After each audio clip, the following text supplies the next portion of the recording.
Tarzan of the Apes by Edgar Rice Burroughs. Chapter 11. King of the Apes. It was not yet dark when he reached the tribe, though he stopped to exhume and devour the remains of the wild boar he had cached the preceding day, and again to take Kulonga's bow and arrows from the treetop in which he had hidden them. It was a well-laden Tarzan who dropped from the branches into the midst of the tribe of Kerchak. With swelling chest he narrated the glories of his adventure and exhibited the spoils of conquest.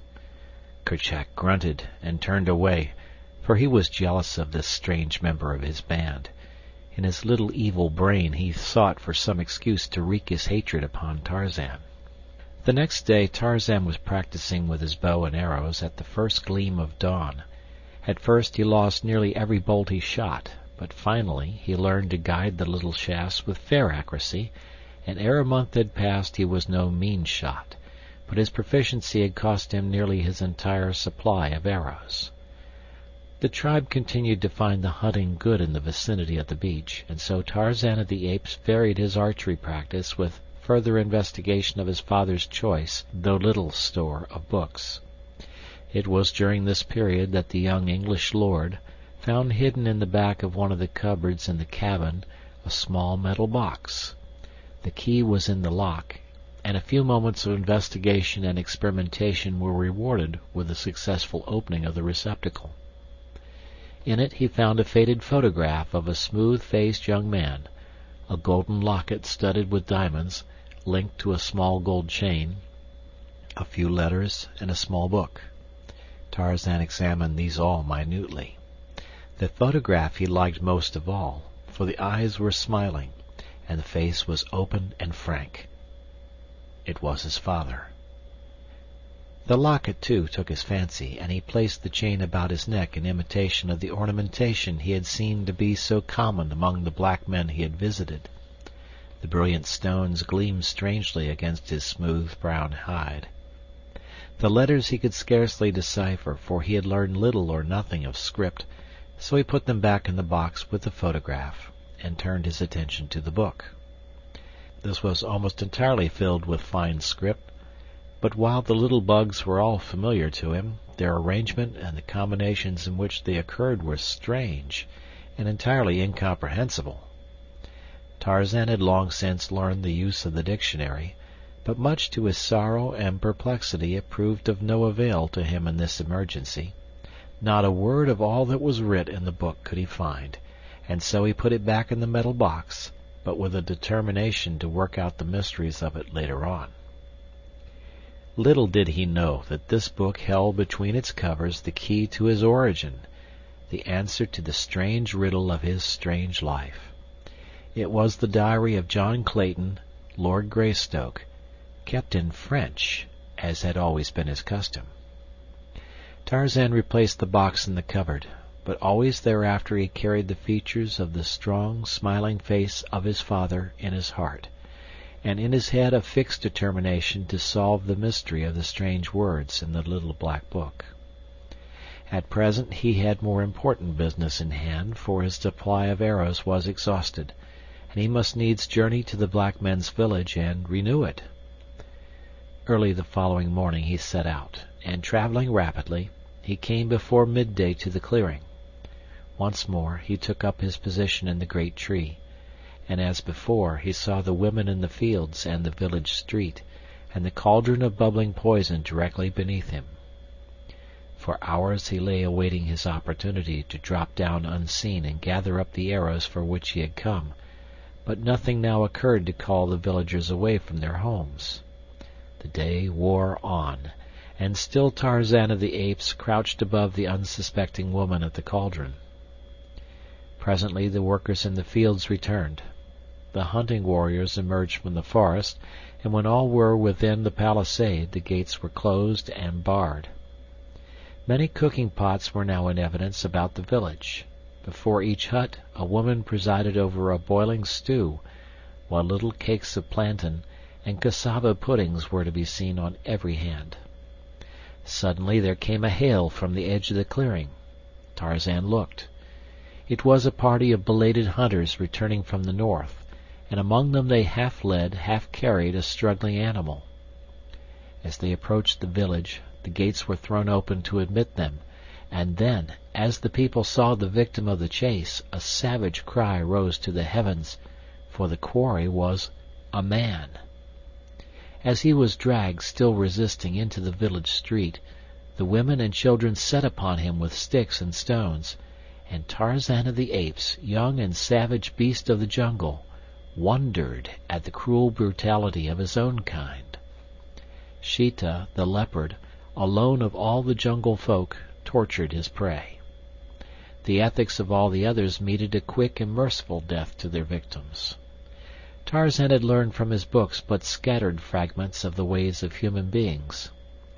When he had followed Kulonga through the forest, he had expected to come to a city of strange houses on wheels, puffing clouds of black smoke from a huge tree stuck in the roof of one of them, or to a sea covered with mighty floating buildings, which he had learned were called, variously, ships and boats and steamers and craft.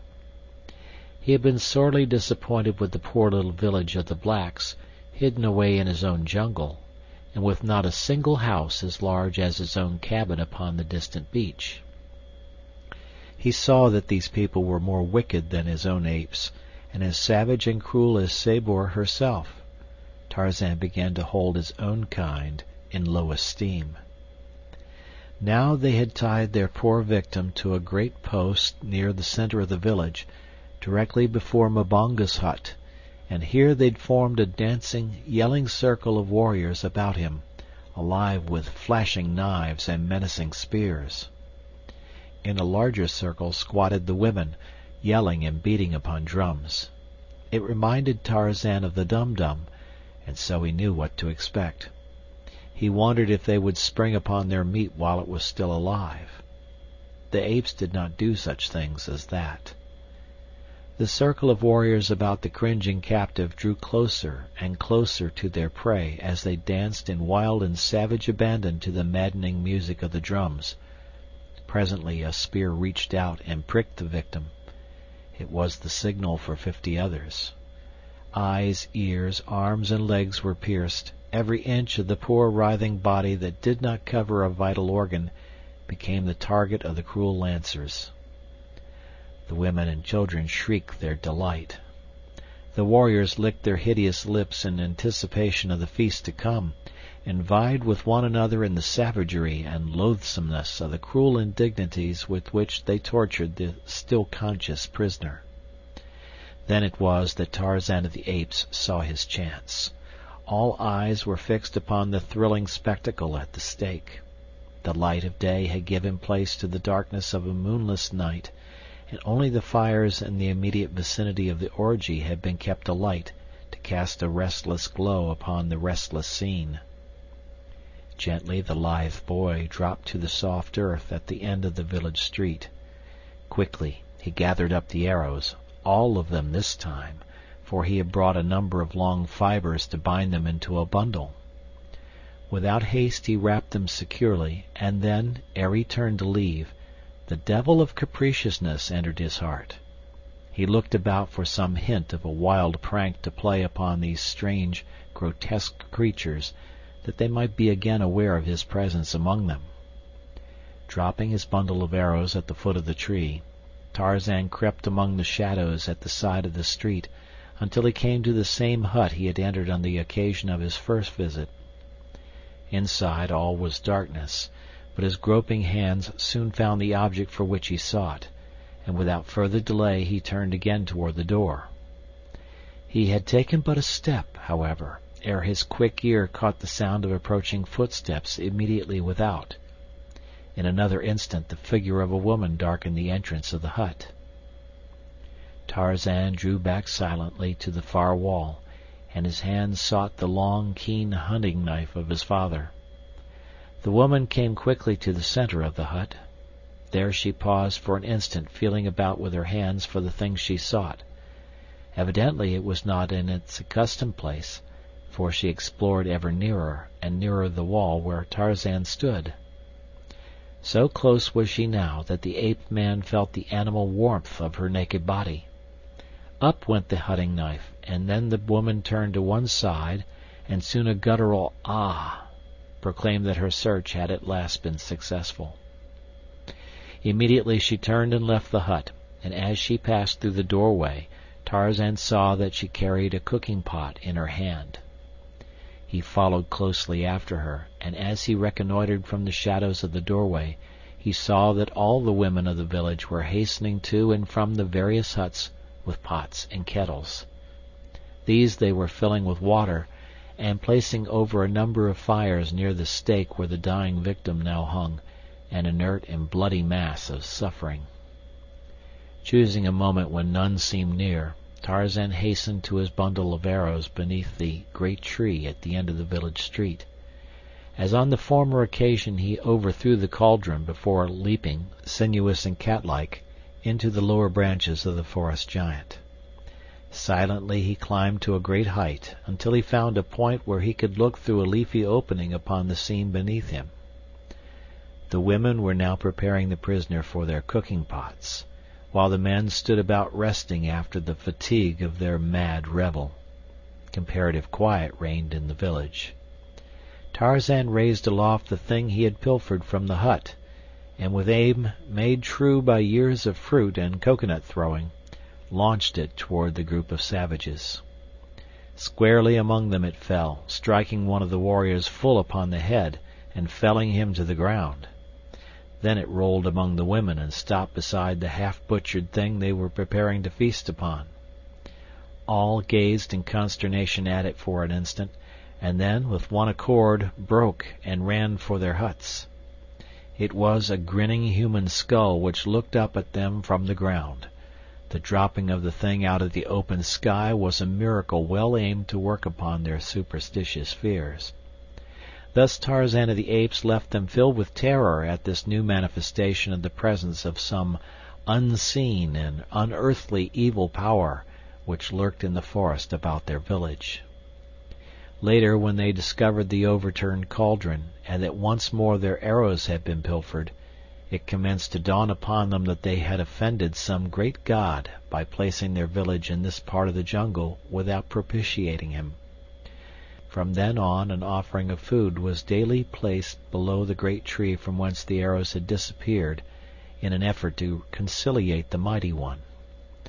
But the seed of fear was deep sown, and had he but known it, Tarzan of the Apes had laid the foundation for much future misery for himself and his tribe.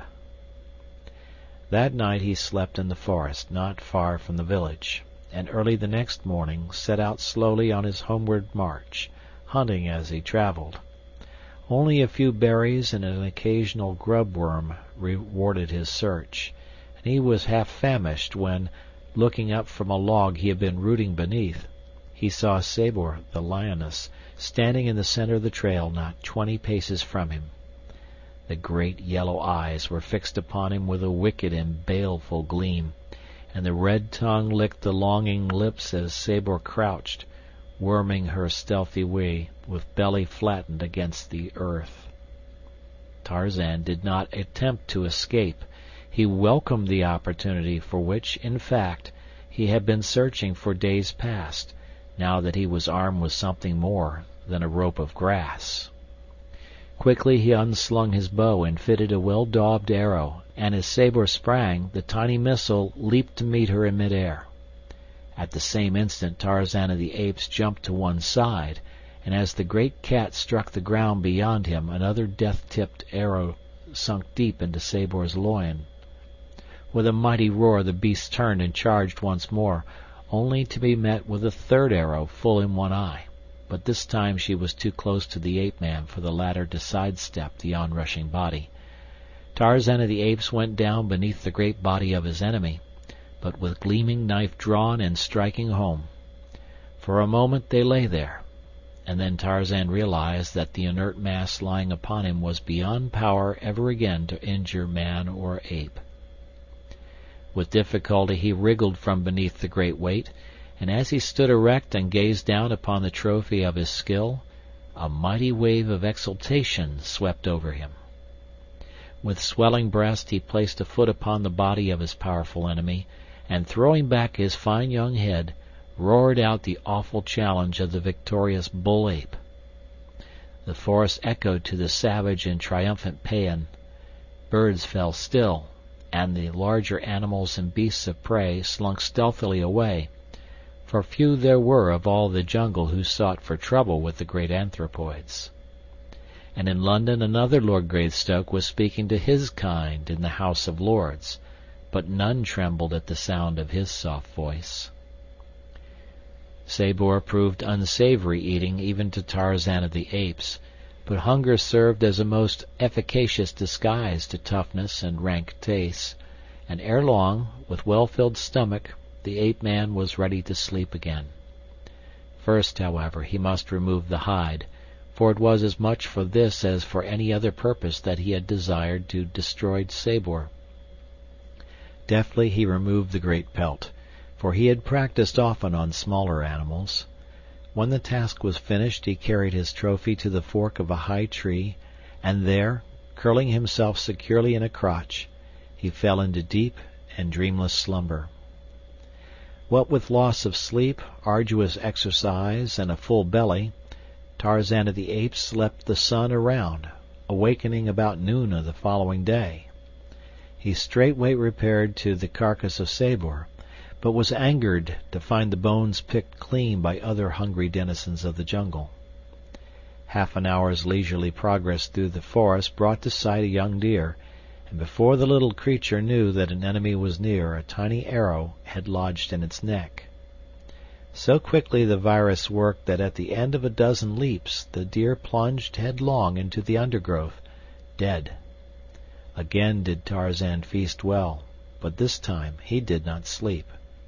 Instead he hastened on toward the point where he had left the tribe, and when he had found them, proudly exhibited the skin of Sabor the lioness.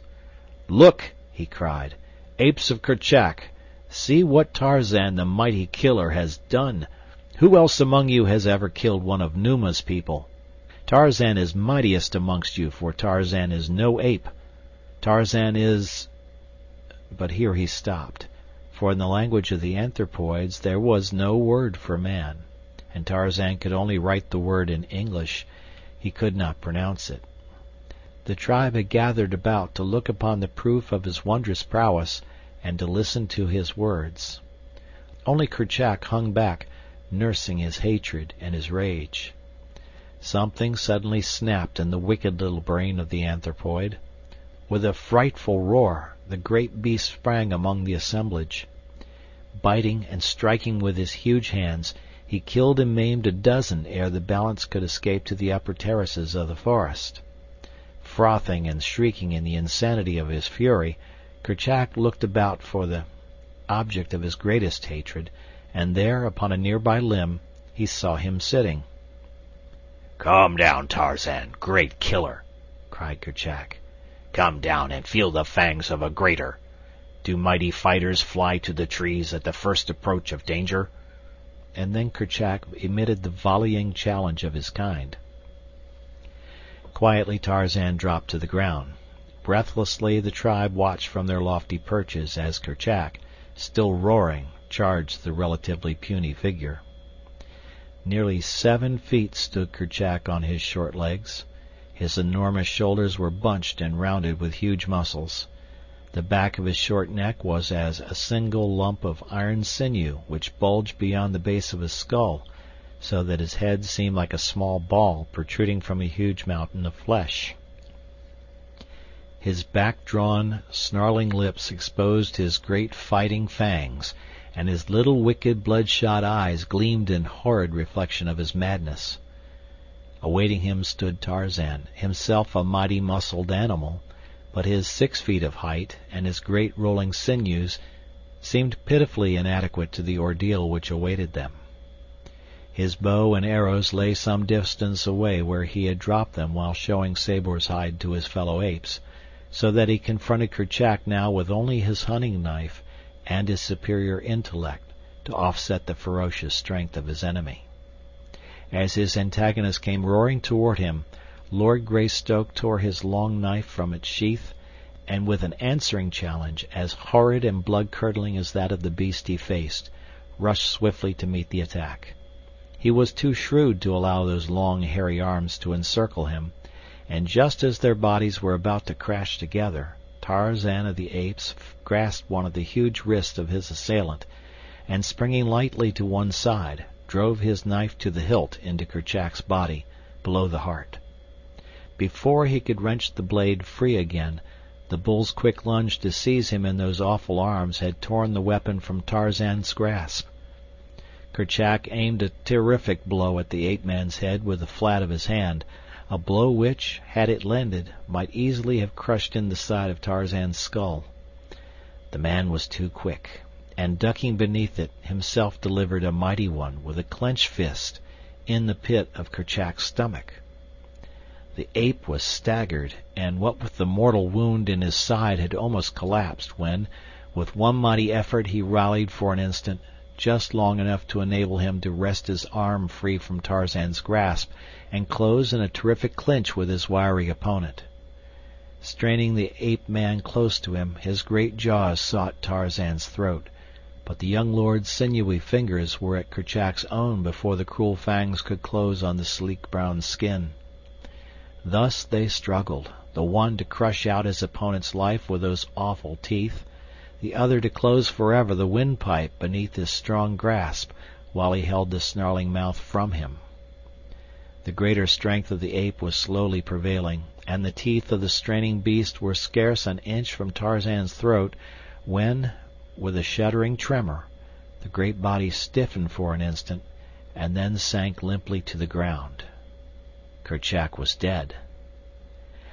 Withdrawing the knife that had so often rendered him master of far mightier muscles than his own, Tarzan of the Apes placed his foot upon the neck of his vanquished enemy, and once again loud through the forest rang the fierce, wild cry of the conqueror.